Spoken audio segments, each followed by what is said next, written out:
Hey guys, we're gonna talk about the Pythagorean Theorem again today, just in a little bit of a different context.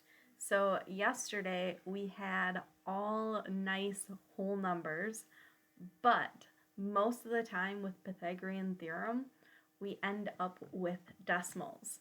So that's what I want to go over today, what it looks like, and still again reviewing how to solve them.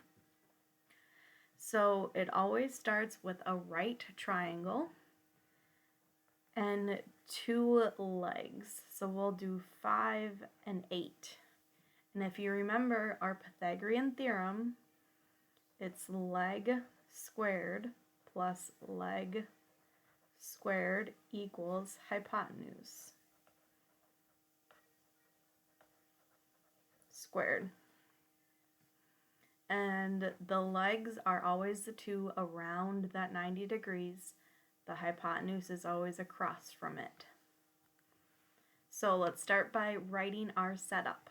Leg squared, so one of our legs is 5. 5 squared, 5 times 5, plus the other leg squared, which is 8, is our hypotenuse, which is x squared. So as I said, 5 squared, 5 times 5 is 25, plus 8 squared, 8 times 8 is 64, is x squared. We're going to add those together, 25 plus 64, and we get 89 equals x squared. Now if you remember, we have to go to our calculator or your computer, because we want just x, because that length is called x, not x squared.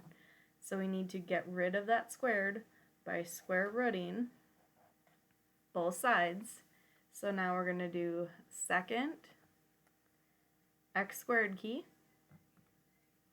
and type in our 89, and we get a decimal of 9.43. So that means x is 9.43. We're going to go over one more of these just so you can kind of get the hang of it. So we're going to start with a right triangle, two legs, and a hypotenuse of x.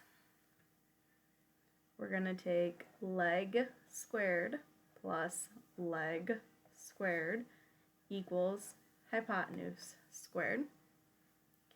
We're going to take 6 squared, which is 36, plus 11 squared, which is 121, equals x squared. Add those together, 157 equals x squared. Now we're going to go to our calculator. Second x squared, 157. We get 12.5. 253. 12.53 is x. It's the length of our hypotenuse. So your homework today is going to be Pythagorean Theorem with some decimals today. So give it a try. Let me know if you have any questions.